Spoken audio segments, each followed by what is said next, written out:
लिए मैं उनका अभिनंदन करता हूं। साथियों, भारत की विकास यात्रा में जापान हमेशा एक अहम पार्टनर रहा है। मेट्रो से लेकर मैन्युफैक्चरिंग तक, सेमीकंडक्टर से लेकर स्टार्टअप्स तक, हर क्षेत्र में हमारी साझेदारी आपसी विश्वास का प्रतीक बनी है। जापानी कंपनियों ने भारत में $40 बिलियन से ज्यादा का निवेश किया है। मात्र पिछले 2 वर्षों में $13 बिलियन का प्राइवेट इन्वेस्टमेंट हुआ है। जेबीआईसी कहता है कि भारत सबसे प्रॉमिसिंग डेस्टिनेशन है। जेट्रो बताता है कि 80% कंपनियां भारत में एक्सपांड करना चाहती हैं और 75% ऑलरेडी मुनाफे में है। यानी in India capital does not just grow, it multiplies. साथियों, पिछले 11 वर्षों में भारत के अभूतपूर्व ट्रांसफॉर्मेशन से आप सब भली भांति परिचित है। आज भारत में पॉलिटिकल स्टेबिलिटी है, इकोनॉमिक स्टेबिलिटी है, पॉलिसी में पारदर्शिता है, प्रेडिक्टेबिलिटी है। आज भारत विश्व की सबसे तेज ग्रो करने वाली मेजर इकोनॉमी है और बहुत जल्द विश्व की तीसरी सबसे बड़ी इकोनॉमी बनने जा रहा है। वैश्विक ग्रोथ में भारत 18% योगदान दे रहा है। भारत की कैपिटल मार्केट्स में अच्छे रिटर्न्स मिल रहे हैं। एक मजबूत बैंकिंग सेक्टर भी है। लो इन्फ्लेशन और लो इंटरेस्ट रेट्स, करीब $700 बिलियन के फॉरेक्स रिजर्व है। साथियों, इस बदलाव के पीछे हमारी रिफॉर्म, परफॉर्म और ट्रांसफॉर्म की अप्रोच है। 2017 में हमने वन नेशन वन टैक्स की शुरुआत की थी। अब इसमें नए और बड़े रिफॉर्म लाने पर काम चल रहा है। कुछ हफ्ते पहले हमारी संसद ने नए और सिंप्लीफाइड इनकम टैक्स कोड को भी मंजूरी दी है। हमारे रिफॉर्म्स केवल टैक्स प्रणाली तक सीमित नहीं है। हमने ईज ऑफ डूइंग बिजनेस पर बल दिया है। बिजनेस के लिए सिंगल डिजिटल विंडो अप्रूवल की व्यवस्था की है। हमने 45,000 कंप्लायंसेस रेशनलाइज किए हैं। इस प्रक्रिया को गति देने के लिए डीरेगुलेशन पर एक उच्च स्तरीय कमेटी बनाई गई है। डिफेंस और स्पेस जैसे सेंसिटिव क्षेत्रों को प्राइवेट सेक्टर के लिए खोल दिया गया है। अब हम न्यूक्लियर एनर्जी सेक्टर को भी खोल रहे हैं। साथियों, इन रिफॉर्म्स के पीछे हमारा विकसित भारत बनाने का संकल्प है, हमारा कमिटमेंट है, कन्विक्शन है और स्ट्रेटेजी है। और विश्व ने इसे रिकॉग्नाइज ही नहीं, एप्रिशिएट भी किया है। S&P ग्लोबल ने 2 दशक बाद भारत के क्रेडिट रेटिंग अपग्रेड किए हैं। The world is not just watching India, it is counting on India. साथियों, अभी भारत जापान बिजनेस फोरम की रिपोर्ट प्रस्तुत की गई।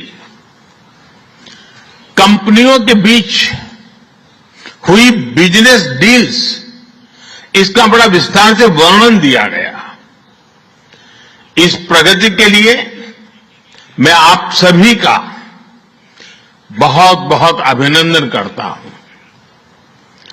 हमारी साझेदारी के लिए मैं भी कुछ सुझाव बड़ी नम्रतापूर्वक आपके समक्ष रखना चाहूंगा। पहला है मैन्युफैक्चरिंग। ऑटो सेक्टर में हमारी भागीदारी बेहद सफल रही है और अभी प्रधानमंत्री जी ने इसका विस्तार से वर्णन किया। हम साथ मिलकर वही magic batteries, robotics, semiconductor, ship building और न्यूक्लियर एनर्जी में भी दोहरा सकते हैं। साथ मिलकर हम ग्लोबल साउथ, विशेषकर अफ्रीका के विकास में अहम योगदान दे सकते हैं। मैं आप सबसे आग्रह करता हूं, कम make in India, make for the world. Suzuki और डाइकिन की success stories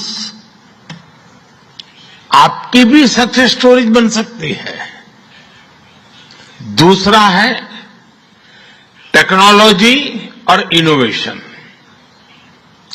Japan tech power house है और भारत एक टैलेंट पावर हाउस है।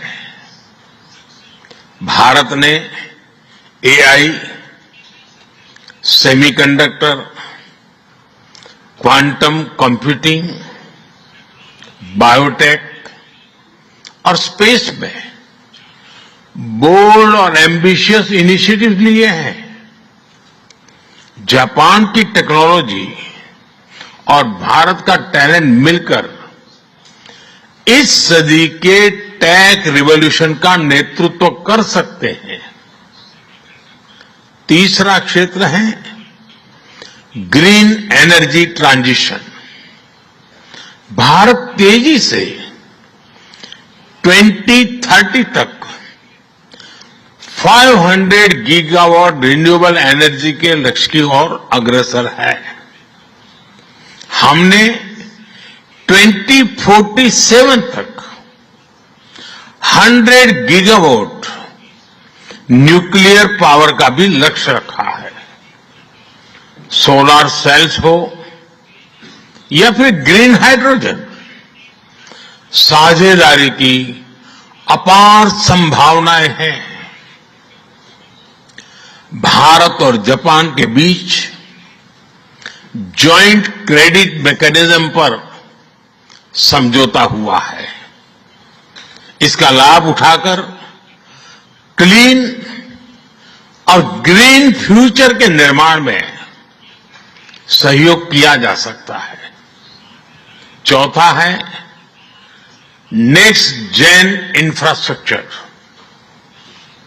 पिछले एक दशक में भारत ने नेक्स्ट जनरेशन मोबिलिटी और लॉजिस्टिक इंफ्रास्ट्रक्चर में अभूतपूर्व प्रगति की है। हमारे पोर्ट्स की क्षमता दोगुनी हो गई है। 160 से ऊपर एयरपोर्ट्स हैं। 1000 किलोमीटर लंबी मेट्रो लाइन बनी है। जापान के सहयोग से मुंबई और अहमदाबाद हाई स्पीड रेल पर काम चल रहा है। लेकिन हमारी यात्रा यहीं नहीं रुकती। Japan's excellence and India scale can create a perfect partnership. पांचवा है स्किल डेवलपमेंट और people to people ties. Bharat का स्किल्ड युवा टैलेंट वैश्विक जरूरतें पूरी करने की क्षमता रखता है। इसका लाभ जापान भी उठा सकता है। आप भारतीय टैलेंट को जापानी भाषा और सॉफ्ट स्किल्स में ट्रेनिंग दें और मिलकर एक जापान रेडी वर्कफोर्स तैयार करिए। A shared workforce will lead to shared prosperity। साथियों, अंत में मैं यही कहना चाहूंगा, India and Japan's partnership is strategic and smart, powered bye economic logic. We have turned shared interest into shared prosperity. India is the springboard for Japanese businesses to the global south. Together, we will shape the ASEAN century, Asian century for stability, growth and prosperity. इन्हीं शब्दों के साथ मैं प्रधानमंत्री Ishiba जी और आप सभी का आभार प्रकट करता हूं। अरिगातो गोजाइमास। बहुत बहुत धन्यवाद।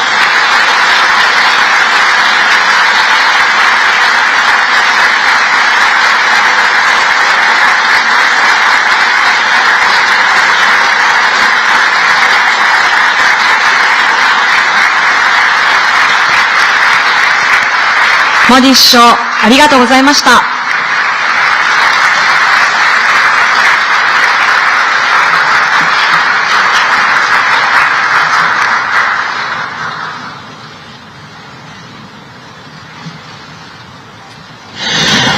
भारत और जापान के बिजनेस लीडर्स,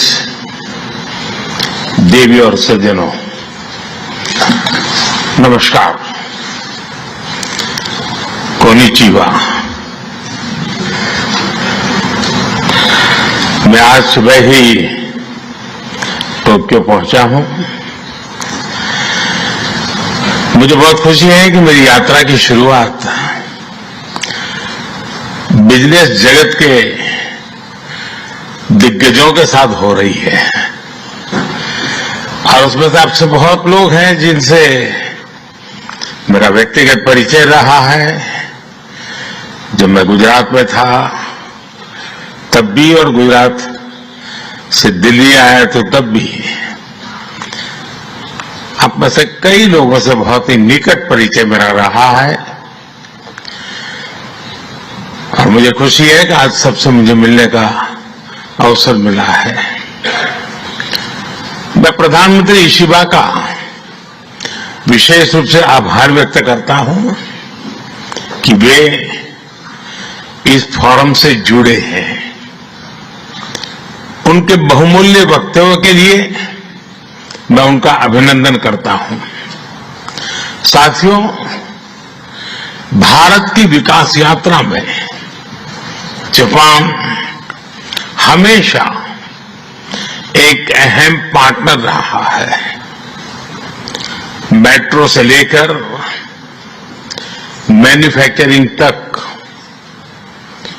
सेमीकंडक्टर से लेकर स्टार्टअप्स तक, हर क्षेत्र में हमारी साझेदारी आपसी विश्वास का प्रतीक बनी है। जापानी कंपनियों ने भारत में $40 बिलियन से ज्यादा का निवेश किया है। मात्र पिछले 2 वर्षों में $13 बिलियन का प्राइवेट इन्वेस्टमेंट हुआ है। JBIC कहता है कि भारत सबसे प्रॉमिसिंग डेस्टिनेशन है। जेट्रो बताता है कि 80% कंपनियां भारत में एक्सपांड करना चाहती है और 75% ऑलरेडी मुनाफे में है। यानी in India capital does not just grow, it multiplies. साथियों, पिछले 11 वर्षों में भारत के अभूतपूर्व ट्रांसफॉर्मेशन से आप सब भली भांति परिचित है। आज भारत में पॉलिटिकल स्टेबिलिटी है, इकोनॉमिक स्टेबिलिटी है, पॉलिसी में पारदर्शिता है, प्रेडिक्टेबिलिटी है। आज भारत विश्व की सबसे तेज ग्रो करने वाली मेजर इकोनॉमी है और बहुत जल्द विश्व की तीसरी सबसे बड़ी इकोनॉमी बनने जा रहा है। वैश्विक ग्रोथ में भारत 18% योगदान दे रहा है।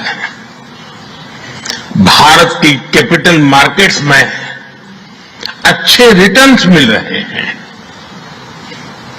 एक मजबूत बैंकिंग सेक्टर भी है। लो इन्फ्लेशन और लो इंटरेस्ट रेट्स, करीब $700 बिलियन के फॉरेक्स रिजर्व है।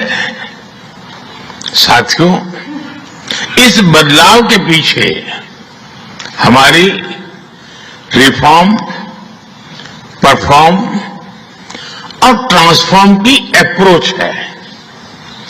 2017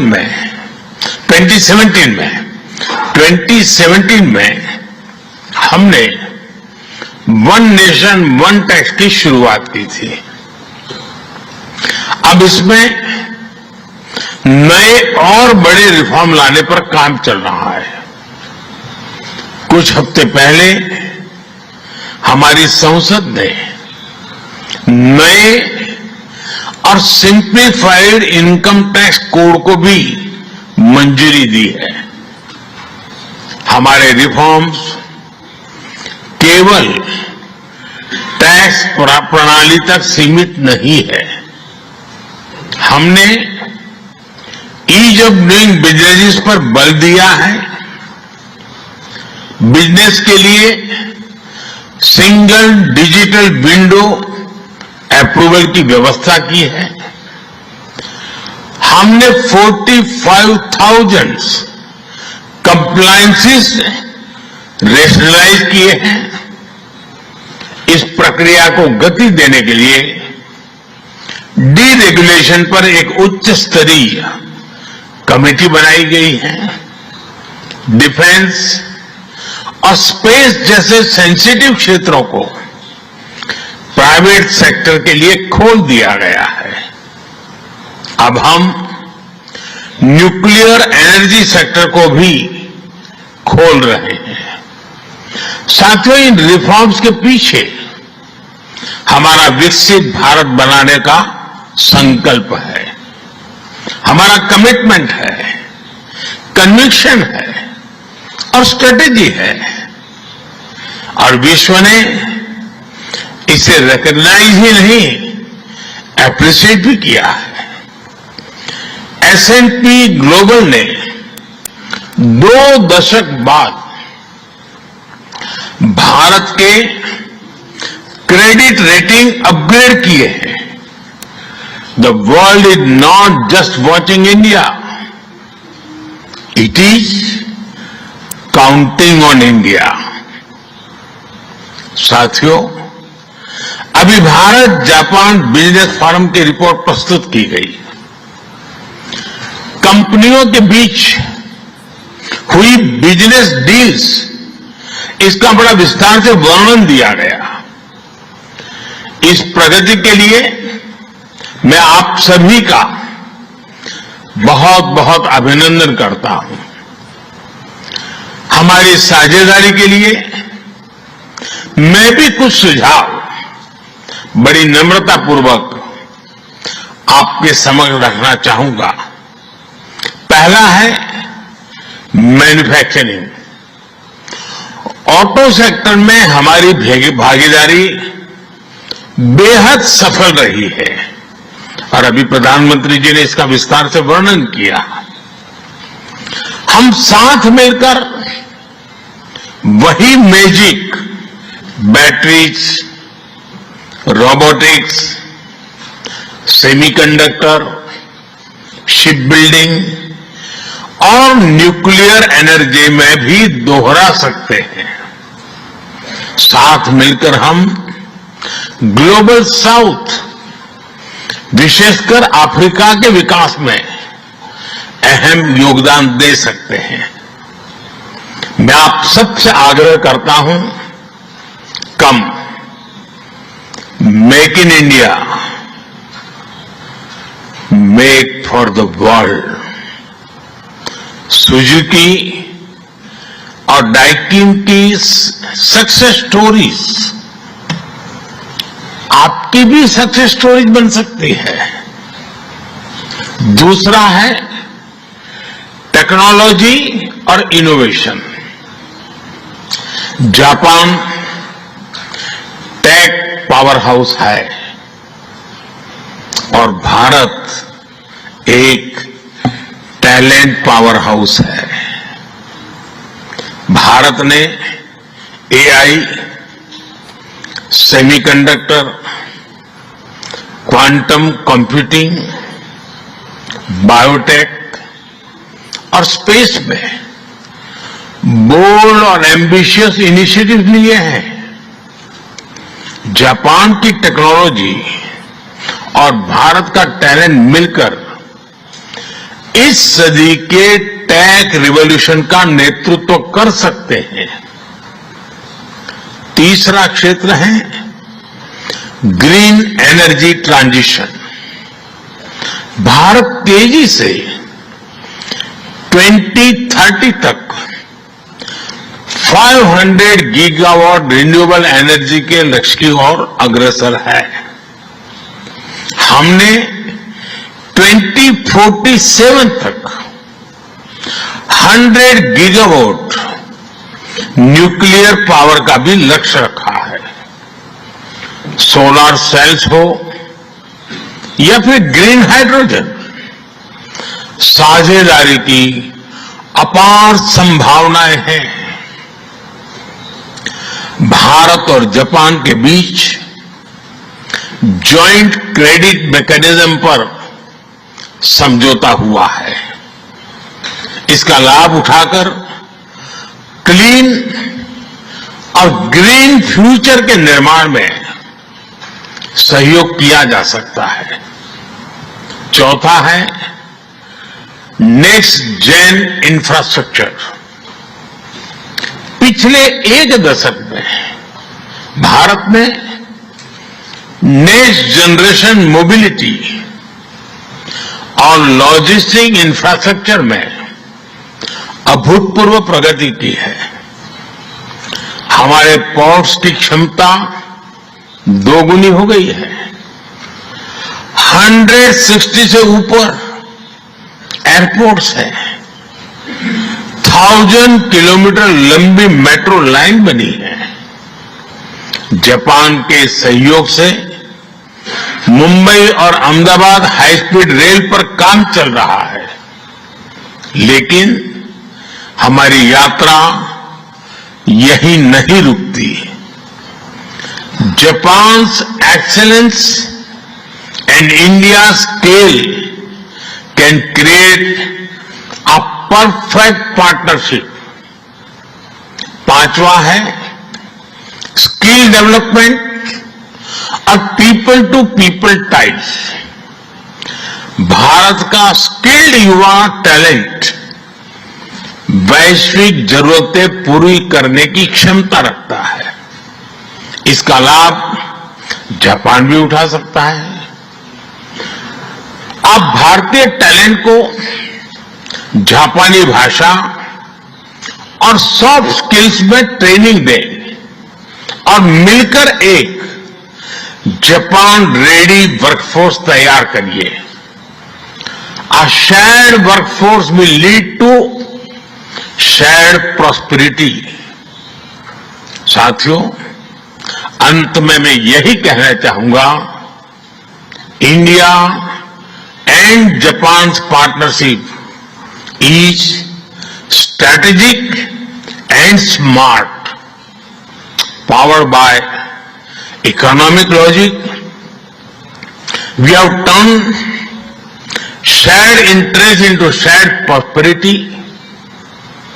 India is the springboard for Japanese businesses to the global south. Together, we will shape the ASEAN century, Asian century for stability, growth and prosperity.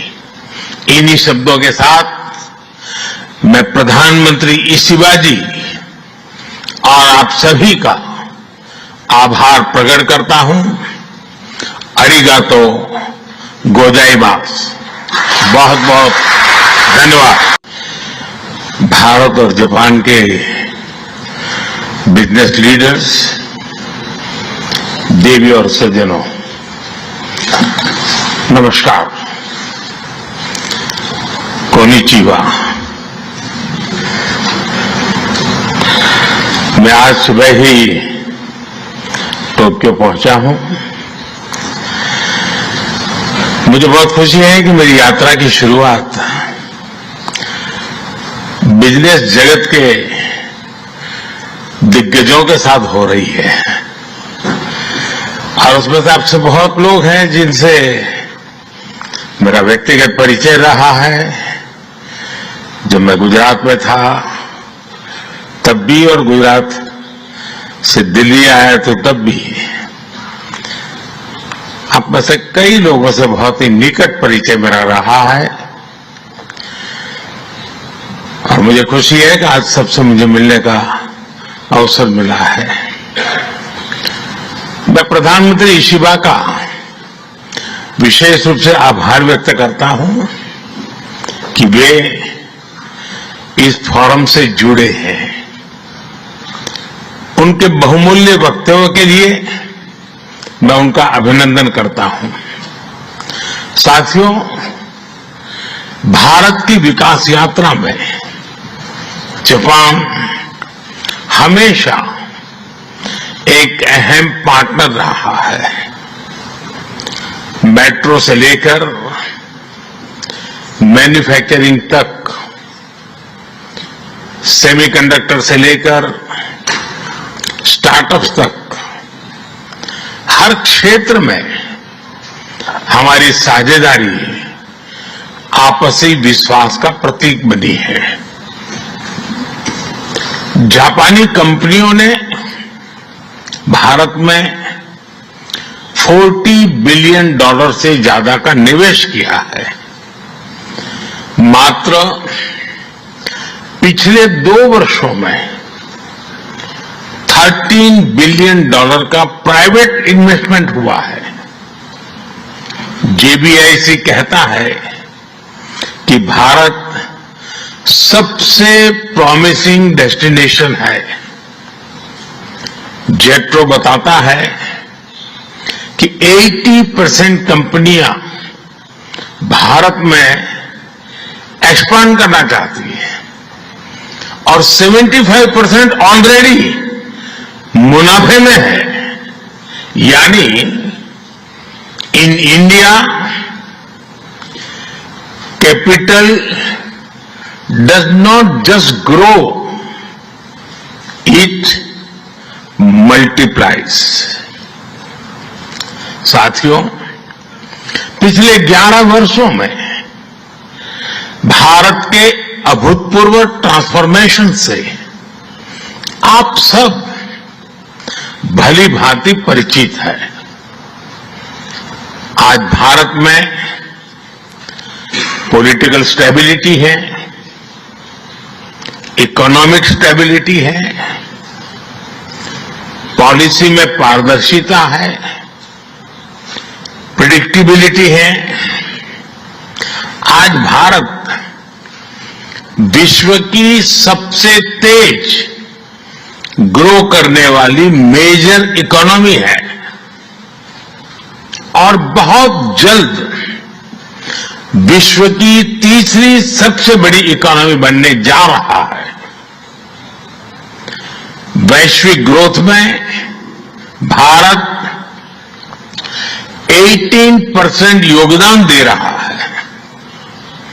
Bharat की capital markets में अच्छे returns मिल रहे हैं। एक मजबूत banking sector भी है, लो इन्फ्लेशन और लो इंटरेस्ट रेट्स, करीब $700 बिलियन के फॉरेक्स रिजर्व है। साथियों, इस बदलाव के पीछे हमारी रिफॉर्म, परफॉर्म और ट्रांसफॉर्म की अप्रोच है। 2017 में हमने वन नेशन वन टैक्स की शुरुआत की थी। अब इसमें नए और बड़े रिफॉर्म लाने पर काम चल रहा है। कुछ हफ्ते पहले हमारी संसद ने नए और सिंप्लीफाइड इनकम टैक्स कोड को भी मंजूरी दी है। हमारे रिफॉर्म्स केवल टैक्स प्रणाली तक सीमित नहीं है। हमने ईज ऑफ डूइंग बिजनेस पर बल दिया है, बिजनेस के लिए सिंगल डिजिटल विंडो अप्रूवल की व्यवस्था की है। हमने 45,000 कंप्लायंसेस रेशनलाइज किए हैं। इस प्रक्रिया को गति देने के लिए डीरेगुलेशन पर एक उच्च स्तरीय कमेटी बनाई गई है। डिफेंस और स्पेस जैसे सेंसिटिव क्षेत्रों को प्राइवेट सेक्टर के लिए खोल दिया गया है। अब हम न्यूक्लियर एनर्जी सेक्टर को भी खोल रहे हैं। साथियों, इन रिफॉर्म्स के पीछे हमारा विकसित भारत बनाने का संकल्प है, हमारा कमिटमेंट है, कन्विक्शन है और स्ट्रेटेजी है। और विश्व ने इसे रिकॉग्नाइज ही नहीं, एप्रिशिएट भी किया है। S&P ग्लोबल ने 2 दशक बाद भारत के क्रेडिट रेटिंग अपग्रेड किए हैं। The world is not just watching India, it is counting on India. साथियों, अभी भारत जापान बिजनेस फोरम की रिपोर्ट प्रस्तुत की गई। कंपनियों के बीच हुई बिजनेस डील्स, इसका बड़ा विस्तार से वर्णन दिया गया। इस प्रगति के लिए मैं आप सभी का बहुत बहुत अभिनंदन करता हूं। हमारी साझेदारी के लिए मैं भी कुछ सुझाव बड़ी नम्रतापूर्वक आपके समक्ष रखना चाहूंगा। पहला है मैन्युफैक्चरिंग। ऑटो सेक्टर में हमारी भागीदारी बेहद सफल रही है और अभी प्रधानमंत्री जी ने इसका विस्तार से वर्णन किया। हम साथ मिलकर वही magic batteries, robotics, semiconductor, ship building और न्यूक्लियर एनर्जी में भी दोहरा सकते हैं।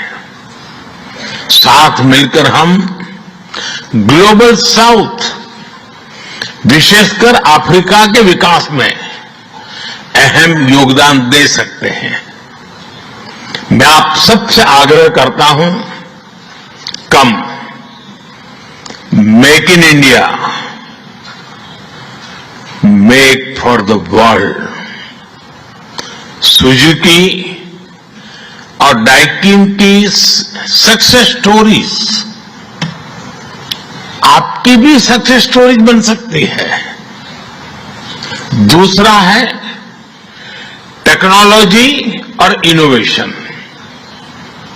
जापान टेक पावर हाउस है और भारत एक टैलेंट पावर हाउस है। भारत ने AI, semiconductor, quantum computing, biotech और स्पेस में बोल्ड और एम्बिशियस इनिशिएटिव लिए हैं। जापान की टेक्नोलॉजी और भारत का टैलेंट मिलकर इस सदी के टेक रिवॉल्यूशन का नेतृत्व कर सकते हैं। तीसरा क्षेत्र है ग्रीन एनर्जी ट्रांजिशन। भारत तेजी से 2030 तक 500 गीगावाट रिन्यूएबल एनर्जी के लक्ष्य की ओर अग्रसर है। हमने 2047 तक 100 गीगावाट न्यूक्लियर पावर का भी लक्ष्य रखा है। सोलर सेल्स हो या फिर ग्रीन हाइड्रोजन, साझेदारी की अपार संभावनाएं हैं। भारत और जापान के बीच जॉइंट क्रेडिट मैकेनिज्म पर समझौता हुआ है। इसका लाभ उठाकर क्लीन और ग्रीन फ्यूचर के निर्माण में सहयोग किया जा सकता है। चौथा है नेक्स्ट जेन इंफ्रास्ट्रक्चर। पिछले एक दशक में भारत ने नेक्स्ट जनरेशन मोबिलिटी और लॉजिस्टिक इंफ्रास्ट्रक्चर में अभूतपूर्व प्रगति की है। हमारे पोर्ट्स की क्षमता दोगुनी हो गई है। 160 से ऊपर एयरपोर्ट्स हैं। 1000 किलोमीटर लंबी मेट्रो लाइन बनी है। जापान के सहयोग से मुंबई और अहमदाबाद हाई स्पीड रेल पर काम चल रहा है। लेकिन हमारी यात्रा यहीं नहीं रुकती। Japan's excellence and India scale can create a perfect partnership. पांचवा है स्किल डेवलपमेंट और people to people types Bharat का स्किल्ड युवा टैलेंट वैश्विक जरूरतें पूरी करने की क्षमता रखता है। इसका लाभ जापान भी उठा सकता है। आप भारतीय टैलेंट को जापानी भाषा और सॉफ्ट स्किल्स में ट्रेनिंग दें और मिलकर एक जापान रेडी वर्कफोर्स तैयार करिए। A shared workforce will lead to shared prosperity। साथियों, अंत में मैं यही कहना चाहूंगा, India and Japan's partnership is strategic and smart, powered by economic logic. We have turned shared interest into shared prosperity.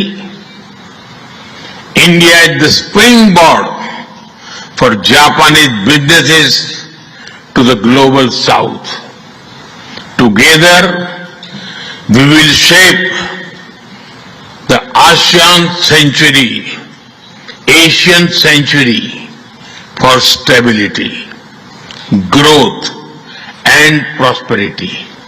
इन्हीं शब्दों के साथ मैं प्रधानमंत्री इशिबा जी और आप सभी का आभार प्रकट करता हूं।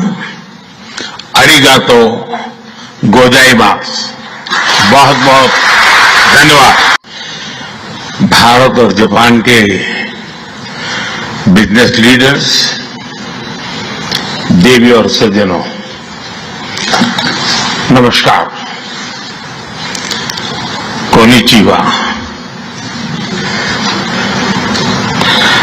मैं आज सुबह ही टोक्यो पहुंचा हूं। मुझे बहुत खुशी है कि मेरी यात्रा की शुरुआत बिजनेस जगत के दिग्गजों के साथ हो रही है और उसमें से आपसे बहुत लोग हैं जिनसे मेरा व्यक्तिगत परिचय रहा है। जब मैं गुजरात में था तब भी और गुजरात से दिल्ली आया तो तब भी आप में से कई लोगों से बहुत ही निकट परिचय मेरा रहा है और मुझे खुशी है कि आज सबसे मुझे मिलने का अवसर मिला है। मैं प्रधानमंत्री इशिबा का विशेष रूप से आभार व्यक्त करता हूं कि वे इस फोरम से जुड़े हैं। उनके बहुमूल्य वक्तव्य के लिए मैं उनका अभिनंदन करता हूं। साथियों, भारत की विकास यात्रा में जापान हमेशा एक अहम पार्टनर रहा है। मेट्रो से लेकर मैन्युफैक्चरिंग तक, सेमीकंडक्टर से लेकर स्टार्टअप्स तक, हर क्षेत्र में हमारी साझेदारी आपसी विश्वास का प्रतीक बनी है। जापानी कंपनियों ने भारत में $40 बिलियन से ज्यादा का निवेश किया है। मात्र पिछले 2 वर्षों में $13 बिलियन का प्राइवेट इन्वेस्टमेंट हुआ है। JBIC कहता है कि भारत सबसे प्रॉमिसिंग डेस्टिनेशन है। जेट्रो बताता है कि 80% कंपनियां भारत में एक्सपांड करना चाहती है और 75% ऑलरेडी मुनाफे में है। यानी in India capital does not just grow, it multiplies. साथियों,